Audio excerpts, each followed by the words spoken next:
আমি চতুর্দিকের আওয়াজ বন্ধ করে দেই, পাখির আওয়াজ বন্ধ করে দেই, পশুর আওয়াজ বন্ধ করে দেই, সিএনজি ড্রাইভার আর অটো ড্রাইভারদের গাড়ি গ্যারেজে জমা দিয়ে দেই, সব দোকানদার ব্যবসায়ীরা যার যার কর্ম ছেড়ে তারা ঘরে ফিরে আসে, চতুর্দিক বন্ধ করে দেই।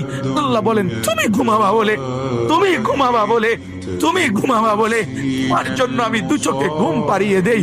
তোমারে আমি মাথা ব্যথা দেই নাই, তোমারে আমি জ্বর দেই নাই, সর্দি দেই নাই। আজকের রাত এই জ্বর সর্দি থেকে মুক্ত রাখছি, তো আমি আল্লাহ তোমাকে ঘুম পাড়াবো বলে। তোমার মা অসুস্থ, বাবা অসুস্থ, ছেলে অসুস্থ, স্ত্রী অসুস্থ, যদি এমন বিপদের খবর হইতো তাহলে তুমি ঘুমাইতে পারতা না।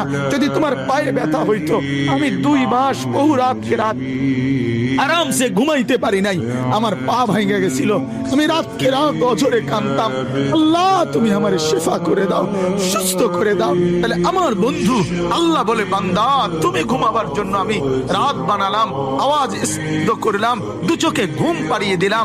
তুমি দেখো না বান্দা, চতুর্দিকে খাট পাওয়া যায় বাজারে, আলম পাওয়া যায়, লেফ পাওয়া যায়, তোষক পাওয়া যায়, সব তো বাজারে পাওয়া যায়, কিন্তু 2 চোখের ঘুম তো বাজারে পাওয়া যায় না।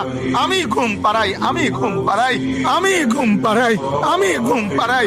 তোমার মা ঘুমায় যায়, তোমার বাপ ঘুমায় যায়, তোমার স্ত্রী ঘুমায় যায়, তোমার বন্ধুরা ঘুমায় যায়, তুমি যেই নারীকে ভালোবাসো সেও তো ঘুমায় যায়। আমি আল্লাহ আমি জেগে থাকি। রাত 2টায় যদি তোমার পেশাব করতে উঠতে হয়, বাথরুমের জরুরত হয়, আমি ঘুমাই না, আমি 2 চোখ খুলে দেই, আবার তোমাকে ঘুম থেকে জাগিয়ে দেই। তো আল্লাহ বলেন এত কিছু করি আমি, আমি আমি বিনিময়ে আমি কি একটা সেজদা পাই না? এই নাফরমান সন্তান, এই মুসলমানের ছেলেরা যারা ঢুকছো এখন, বলো তুমি মুসলমানের বাচ্চা কিনা?